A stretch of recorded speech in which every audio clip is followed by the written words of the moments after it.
Eu queria trazer uma palavra, na verdade é um estudo que eu queria fazer com vocês sobre lições preciosas da Páscoa para a nossa vida.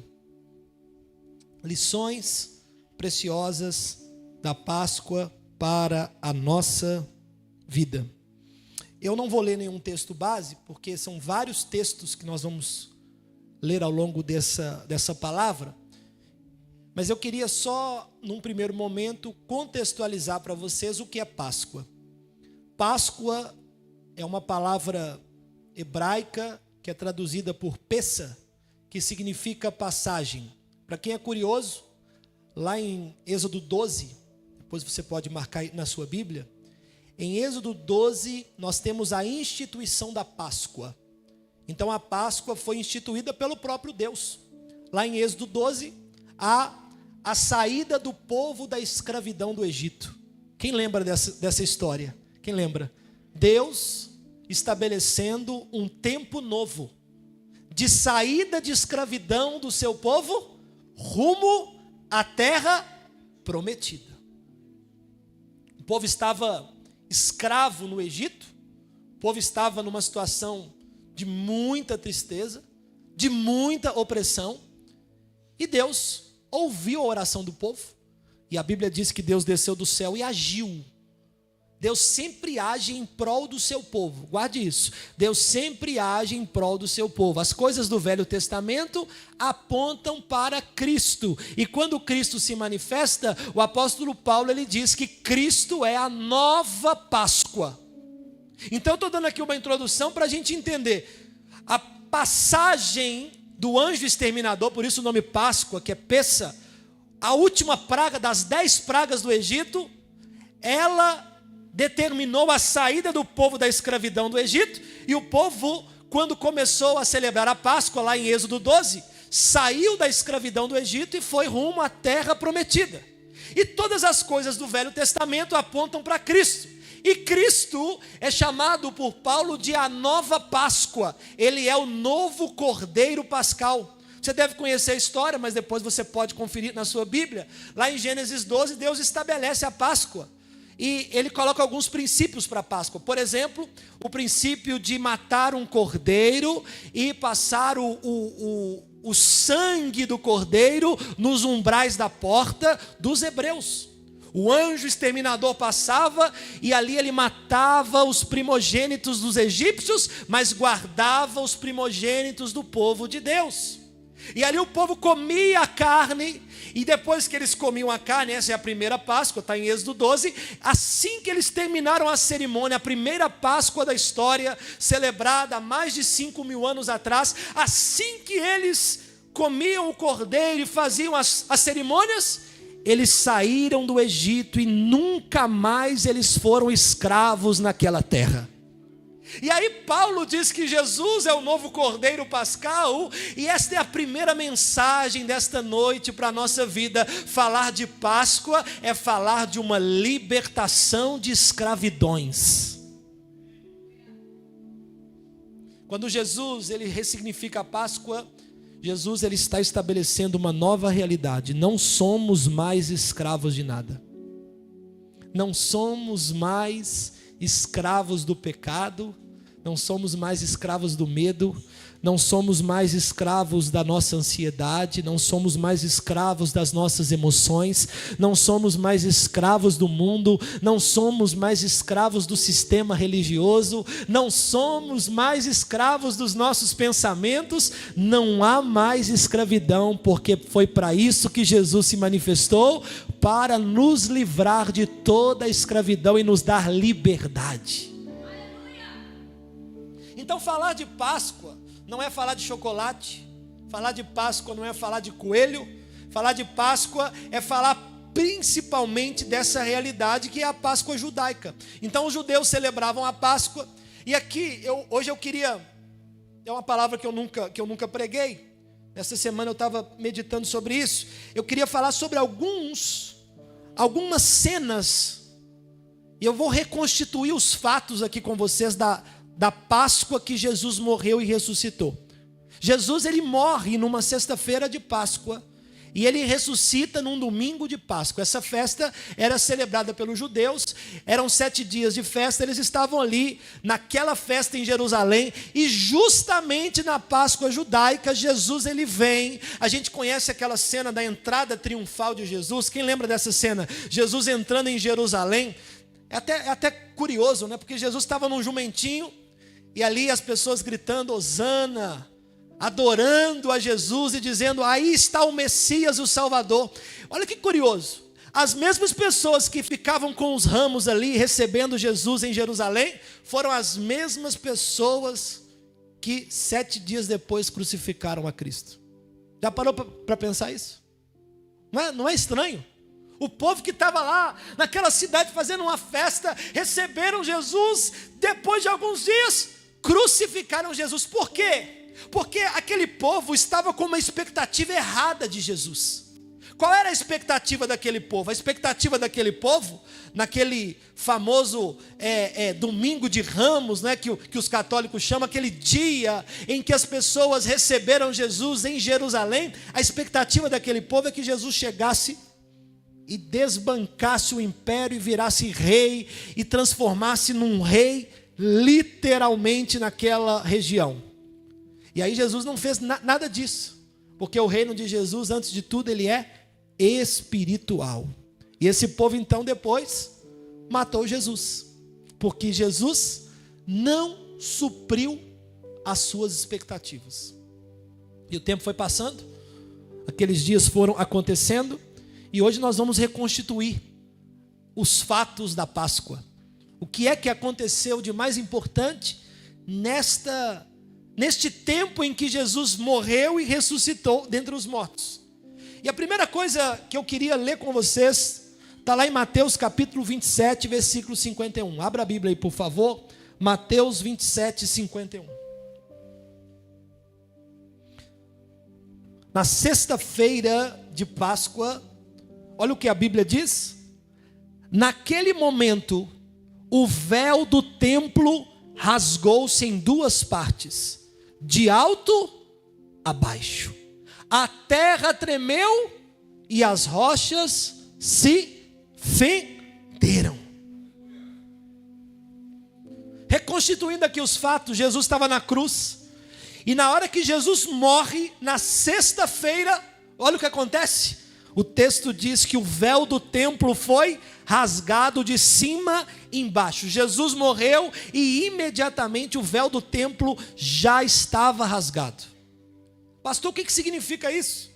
Para a gente entender o poder dessa mensagem, na sexta-feira da paixão, o Senhor já começou a abalar as estruturas do inferno, a abalar as estruturas da religião, e o Senhor já começou a nos trazer uma mensagem. Jesus morre na cruz e o véu é rasgado. A Bíblia diz em Hebreus 10, 19, a Bíblia diz assim: portanto, irmãos, temos plena confiança para entrar no Santo dos Santos pelo sangue de Jesus, por um novo e vivo caminho que Ele nos abriu por meio do véu, isto é, do seu corpo. Então, eu queria que você guardasse essa palavra no seu coração. Falar de Páscoa é falar de véu rasgado. E véu rasgado tem um significado poderoso, e eu vou te explicar à luz do que está lá em Êxodo capítulo 26. Lá em Êxodo capítulo 26, lá no Velho Testamento, o Senhor, ele estabeleceu uma morada para ele. Deus, em toda a Bíblia, Deus sempre quis morar em algum lugar. Então, no Velho Testamento, o Senhor morava num lugar chamado tabernáculo. O que era o tabernáculo? Era um lugar móvel que o povo de Deus levava no meio do deserto. E no meio do deserto tinha lá um tabernáculo, a casa de Deus, e o tabernáculo era dividido em 3 partes. A primeira parte é chamada de corte exterior. Podia até procurar aí uma foto do tabernáculo. Põe aí no Google aí, coloca para mim, coloca aí foto do tabernáculo. A primeira parte do tabernáculo é chamada de corte exterior, que é a parte que todo mundo acessava. Dentro do tabernáculo já havia 2 partes. A primeira era chamada de lugar santo. Quem é que entrava no lugar santo? O sacerdote. Mas tinha um lugar no tabernáculo que, para proteção, Deus mandou fazer um véu. Lá em Êxodo 26, o próprio Deus falou: olha, faça um véu no tabernáculo, porque só vai entrar na terceira parte, que é o lugar chamado Santíssimo, só vai entrar o sumo sacerdote uma vez por ano, e só o sumo sacerdote terá acesso a mim. Deus falando, só o sumo sacerdote vai falar comigo, vai apresentar o pecado do povo, só o sumo sacerdote é que vai ter a minha presença. E aí, pensa comigo, pensa num show gospel e você indo lá para a área VIP, né? Quem aqui já foi penetra em festa? Quem já foi penetra em festa? Levanta a mão e confessa aí, deixa eu ver. Irmão, pode arrepender, viu? Isso não é de Deus, não. Ser penetra é péssimo, porque você está num lugar que não era para você estar, e você fica ali sempre pensando, e agora? Será que alguém vai me pegar? Eu não sirvo para ser penetra. Descobri, se eu fizer alguma coisa assim nesse sentido, vai dar errado, com certeza. Com certeza vai dar errado. A minha cara já me condena. Mas tem gente que é bom nisso, não é?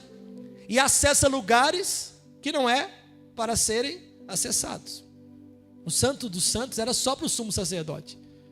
E com Deus não tinha penetra, porque se alguém entrasse no Santo dos Santos sem ser sumo sacerdote, morria na hora. Agora pensa, só o sumo sacerdote entrando no Santo dos Santos. Só o sumo sacerdote tendo o poder da presença de Deus na sua vida. E aí os anos foram passando, os anos foram acontecendo, e a Bíblia diz que Jesus, na sexta-feira da paixão, ele morre. E no dia que Jesus morre, o véu do templo é rasgado. Sabe o que Deus está dizendo para nós? Já saiu ali? Olha lá, olha o tabernáculo. Essa aqui é uma imagem externa do tabernáculo. Essa região que vocês estão vendo, onde as pessoas estão, é a região que todo mundo acessava. Mas lá dentro do tabernáculo tinha dois lugares, o Santo dos Santos e o lugar santo. E aí Jesus, obviamente depois o templo de Deus foi construído por Salomão. Deus deixou de morar no tabernáculo, passou a morar no templo. Dentro ali do tabernáculo ficava a arca da aliança, representando a presença de Deus. E só uma pessoa entrava ali. E quando Jesus morre, o que a Bíblia diz que nós acabamos de ler? Sexta-feira da paixão, sexta-feira da Páscoa, Jesus morre e o véu do templo é rasgado. É como se Jesus estivesse dizendo com este milagre, Jesus está dizendo, a partir de agora, todos aqueles que invocarem o meu nome terão acesso direto a Deus. Páscoa é falar de Páscoa é falar de acesso. Falar de Páscoa é falar de alcançar lugares em que você sem Jesus não alcança. É claro que nós já nascemos na era da graça, e nós já nascemos com acesso, mas para um judeu, falar do véu rasgado é uma coisa impressionante, porque o judeu, ele tinha o sonho de acessar a presença de Deus, mas não podia. É igual esses meninos de hoje já têm acesso ao celular. Você já viu um menino de 3 anos, já liga o celular, põe o código, coloca a cara dele lá para desbloquear o celular, baixa aplicativo no celular. Menino de 3 anos hoje. Essa geração já nasceu com acesso à internet, com acesso à inteligência artificial. Então, daqui uns 20, 30 anos, eles nem vão dar valor como era antes. Está aqui os velhos aqui que não me deixam errar. Quer ver? Quem aqui lembra do telefone com ficha? Quem lembra? Levanta a mão. Vai revelando a idade aí, vai. Isso aí. Deixa Deus te usar, irmão. Quem lembra aqui do toca-fita no carro? Quem lembra? Oh, glória. Quem lembra de alugar? O Fábio está fazendo assim, né? Irmão, vai se arrepender, irmão. Quem lembra aqui da locadora de fita cassete, gente? Esse povo aqui é tudo velho. Agora, fala para uma criança que está aqui em cima, pergunta para ele assim, o que é fita cassete? Ele vai falar, o quê? Isso é de comer? Isso é de passar no cabelo? Isso é de quê? Eles não têm noção.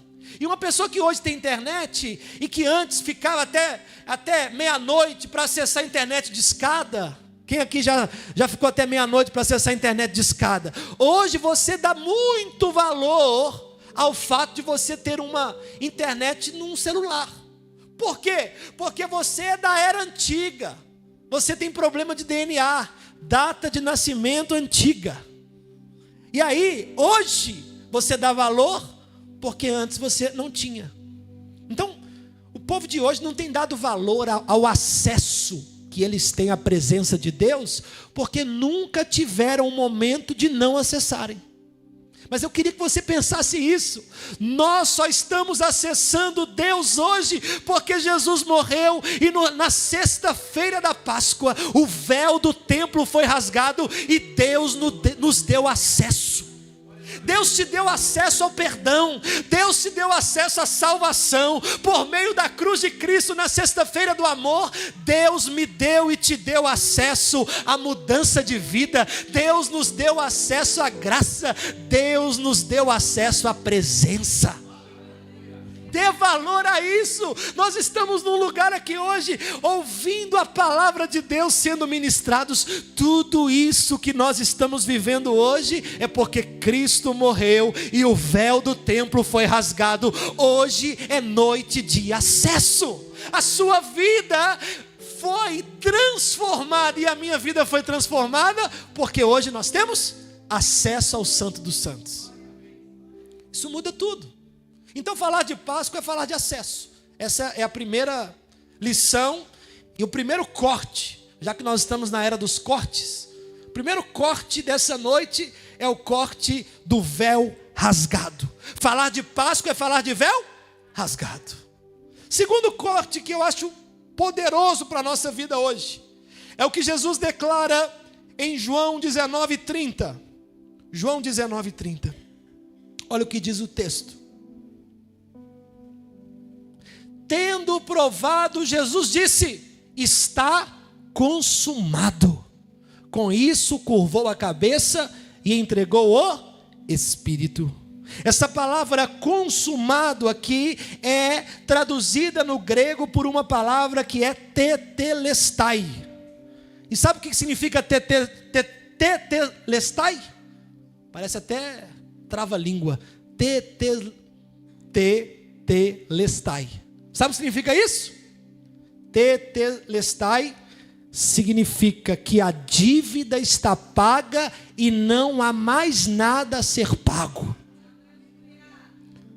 No contexto romano, o Império Romano, quando a pessoa devia o Estado, emitia como se fosse nota fiscal contra o povo. E as pessoas ficavam devendo o Império. E aí, a palavra tetelestai era carimbada nas notas quando as pessoas pagavam as suas dívidas. Imagina que alguém cometesse um crime e tivesse que ser preso. Ele, depois da prisão e depois do tempo de pena, o Império Romano ia lá e escrevia: tetelestai, está pago a dívida. Se uma pessoa devesse imposto e pagasse o imposto, o Império Romano escrevia essa palavra: tetelestai, está paga a dívida. E aí Jesus, de forma intencional, na sexta-feira, ele estava lá na cruz. Foram 6 horas de sofrimento até morrer. Não foi uma morte rápida, foi uma morte lenta. Alguns dizem que Jesus morreu de parada respiratória por um problema sanguíneo. O sangue já tinha sido todo derramado. E alguns cientistas, ao estudarem esta morte, dizem: olha, foi uma morte lenta. Ele foi perdendo sangue até que o coração parou, porque não tinha mais sangue. E logo no final da sua morte, que Jesus morreu por nós, pela igreja, pelo seu povo, ele declara: não tem mais dívida. Tudo que estava de dívida na nossa vida, ele já pagou por nós. Já teve a experiência de alguém pagar um almoço para você, sabe? Sabe pagar um almoço? Imagina você me levar lá na churrascaria e a gente come carne lá e no final você fala: não, pastor, vou pagar. Ô, irmão, isso é bom demais. Deixa Deus me usar aqui. Pode pagar um almoço para mim. Cadê o Fanuel? O Fanuel está aí, né? Sumiu, foi arrebatado. Ele pagou um almoço para mim hoje. Falei: ô, glória. Eu lembrei do tetelestai. Quando alguém paga algo para você, você está devendo, e alguém foi lá e pagou. É o que Jesus fez por nós. Éramos culpados, éramos condenados, estávamos condenados ao inferno, estávamos condenados à morte, estávamos sacramentados, não tinha mais jeito para nós, e Jesus foi lá e carimbou e falou: não tem mais dívida, eles agora têm uma morada. E como ele declarou lá em João 14, ele declara: eu vou para o meu pai, e lá na casa do meu pai há muitas moradas, eu vou preparar lugar para vocês. Ele pagou a nossa dívida e nos deu um lugar, um acesso no céu. Falar de Páscoa é falar de dívida paga. Eu fico vendo, irmãos, crentes com sentimento de culpa, com sentimento de condenação, com sentimento às vezes de dizer: eu não sou digno. Realmente nós não somos dignos, somos pecadores, mas a Páscoa é a representação de uma redenção. Não importa o que eu e você fizemos no passado, Jesus declarou: está consumado, a dívida está paga, e em Cristo nós estamos livres de toda dívida, livres de toda condenação. Romanos capítulo 8, versículo 1 diz que nenhuma condenação há para aqueles que estão em Cristo Jesus. A cruz foi a quitação do pecado. A cruz foi a quitação de tudo aquilo que a gente devia. Hoje temos esta palavra revelada para nós: já está consumado. Terceiro corte para a gente pensar um pouco sobre a Páscoa é o corte do sábado. Já passamos pela sexta-feira. Sexta-feira, um dia duro, difícil. A sexta-feira da morte, um dia pesadíssimo. E o sábado foi um dia de silêncio. Sábado de Páscoa, ontem passamos pelo sábado, e o sábado da Páscoa foi um dia de silêncio. Tudo ficou cinza, as pessoas estavam tristes, quem amava Jesus estava triste, e quem o odiava estava celebrando a morte de um traidor do Império Romano. Os religiosos celebrando a sua vitória. Nada me proíbe de pensar isso, mas o inferno nesse dia estava em festa. Com certeza o diabo estava lá rindo à toa, porque ele matou Jesus, o Filho de Deus. O Império Romano estava aliviado, porque agora um possível traidor, alguém que se intitulava rei dos judeus, estava morto. E esse dia foi o dia do silêncio. A Bíblia diz em Lucas capítulo 23, coloca para mim aí por favor, Lucas 23, 56, olha o que diz o texto. O texto diz assim: em seguida foram para casa e prepararam perfumes e especiarias aromáticas. Então descansaram no sábado em obediência ao mandamento. Eles já estavam preparando os perfumes. Havia uma tradição naquela época em que as pessoas que eram muito próximas ao defunto, elas sempre depois do sepultamento, elas iam lá no sepulcro para passar perfumes, para passar óleos no corpo do defunto. Porque fazer isso era um sinônimo de cuidado e um sinônimo de zelo. E aí, os discípulos de Jesus, aqui está falando especialmente de Maria Madalena, que daqui a pouquinho eu vou entrar nela porque é um corte importante. Essa mulher e aquelas pessoas que amavam Jesus estavam já preparando os perfumes, os óleos para passarem no corpo de Jesus. Agora pensa, 3 anos intensos. 3 anos de uma expectativa de que Jesus é Messias, 3 anos esperando Jesus se manifestar como Messias, porque a profecia diz que o Messias, ele se tornará rei. Só que eles não entenderam que isso vai acontecer. Ainda não aconteceu, vai acontecer. A Bíblia diz em Apocalipse capítulo 20 que no milênio Jesus voltará para reinar com a igreja. Nós reinaremos com Cristo um dia, mas eles não discerniram isso, não perceberam, e agora estão tristes, cumprindo a lei, guardando o sábado e querendo uma resposta de Deus, mas não ouviam nada. Não ouviam porque estavam tristes e angustiados. E falar de Páscoa também é falar de silêncio. Falar de Páscoa também é falar de um Deus que muitas vezes não fala aquilo que nós queremos ouvir.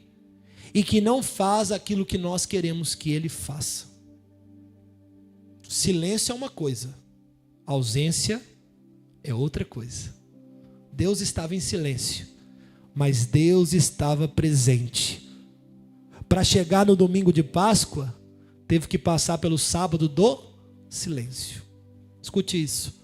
Há momentos na nossa vida que nós não entendemos o silêncio de Deus. Existem momentos que nós estamos pedindo respostas e que Deus simplesmente não diz nada. Ou se diz, tem hora que ele fala aquilo que a gente não quer ouvir.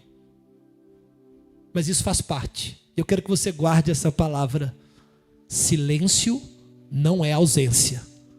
Silêncio não é porque Deus não está com você e comigo. Silêncio é porque Deus está preparando o domingo de Páscoa e Deus está preparando a ressurreição. Há momentos na nossa vida que nós experimentamos silêncio, como esse povo experimentou. Mas quando nós entendemos o silêncio de Deus, parece que o céu está fechado, mas Deus não estava ausente da vida daquele povo. Eles estavam tristes, mas Deus se fazia presente. Deixa eu dizer uma coisa para você: nem tudo que a gente quer Deus faz. Esse evangelho aí que a gente aprendeu, pede qualquer coisa, a hora que você quiser, tudo que você pedir. Irmão, nem tudo que a gente pede para Deus, Deus faz. A Bíblia diz que nós muitas vezes pedimos e não recebemos, porque pedimos mal, dos nossos próprios deleites. É o que a Bíblia diz no livro de Tiago.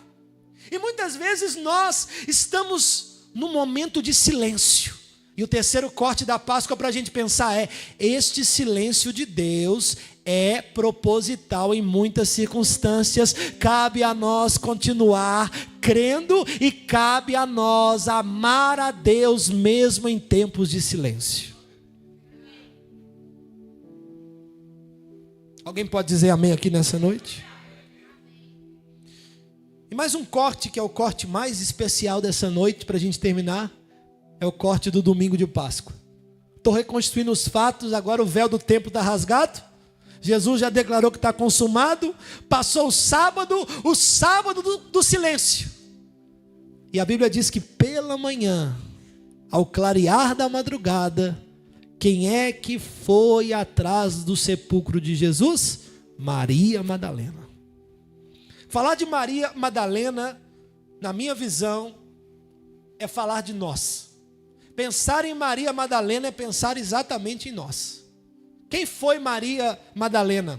A Bíblia diz no livro de Lucas, capítulo 8, que Maria Madalena, versículo 2, ela foi uma mulher que Jesus tirou dela 7 demônios. É isso que a Bíblia fala sobre ela.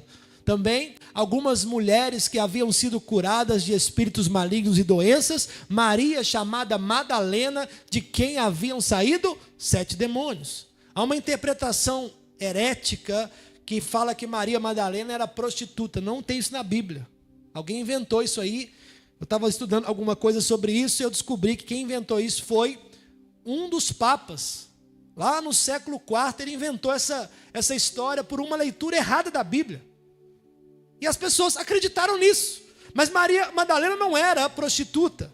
Tem até um livro e um filme aí que é uma heresia do Da Vinci. Você já viu isso? Já viu? Falando que Maria Madalena tinha uma relação com Cristo. Tudo fake news. Aliás, essa história é tirada de um suposto evangelho apócrifo, mas que foi escrito no século VI. Ou seja, 600 anos depois da vinda de Jesus na terra. Então, isso é tudo fake news. Maria Madalena era uma discípula de Jesus. Uma mulher que foi transformada e liberta por Jesus. E ela viveu 3 anos intensos com Jesus. A Bíblia ensina que ela gastou dinheiro no ministério de Jesus, porque quem é de Jesus investe o seu dinheiro no reino. A Bíblia diz que ela gastou o seu tempo. Ela dedicava tempo para ouvir a Jesus e para fazer o que Jesus mandava, porque quem é de Jesus gasta o seu tempo no reino. Ela gastou a sua energia, seu prestígio, tudo ela entregou a Jesus. E Maria Madalena foi uma discípula fiel de Jesus. Foram 3 anos intensos, 3 anos de muita devoção a Jesus. E agora Maria Madalena passa pela sexta-feira da paixão, a única que a Bíblia diz que estava lá o tempo inteiro. Os discípulos se dispersaram. Lembramos da história de Pedro e lembramos que Pedro negou Jesus. Os outros pouco ouvimos sobre eles, mas Maria Madalena estava em todas as cenas da crucificação. Maria Madalena estava ali, presente, vendo Jesus sendo açoitado e vendo Jesus sendo crucificado. Pensa como foi difícil para essa mulher. O que transformou a vida dela, agora está morrendo. O sábado passou. E Maria Madalena muito triste, angustiada. E ela estava com os perfumes todos preparados. Para quê? Para ungir o corpo de Jesus. E nesse corte de domingo pela manhã, Maria Madalena acorda cedo, com uma expectativa de ver o corpo de Jesus. Mas quando ela chegou lá, a Bíblia diz no livro de João capítulo 20, versículo 11. Abra a Bíblia aí para você ler comigo. Fica atento nesse corte, porque essa é a nossa história. Quando Maria Madalena chega ali, no túmulo de Jesus, olha o que o texto diz. João capítulo 20, versículo 11. Maria, porém, ficou à entrada do sepulcro, chorando. Por que ela estava chorando, gente? Por que Maria estava chorando? Porque ela estava triste com o que estava acontecendo. Enquanto chorava, curvou-se para olhar dentro do sepulcro. Ela não entrou, ela só deu uma olhada. Versículo 12. E viu 2 anjos vestidos de branco, sentados onde estivera o corpo de Jesus, um à cabeceira e o outro aos pés. Versículo 13, olha esse corte. Eles lhe perguntaram: mulher, por que você está chorando? Levaram o meu Senhor, respondeu, e não sei onde o puseram. Essa resposta aqui, irmãos, oh meu Deus do céu, como nós somos Maria Madalena na vida. Jesus já tinha falado várias vezes que morreria e ressuscitaria. Mas Maria estava chorando e estava dizendo: alguém levou o corpo de Jesus. Meu Deus do céu, Maria Madalena não sabia de nada. Ela esqueceu do que Jesus tinha falado com ela só por causa de uma circunstância que ela considerou trágica. Eu queria que você guardasse isso. Existem tragédias e perdas na nossa vida que nós deixamos de ouvir a voz de Jesus e de enxergar a vida como Jesus quer que a gente enxergue. O que é que Jesus queria?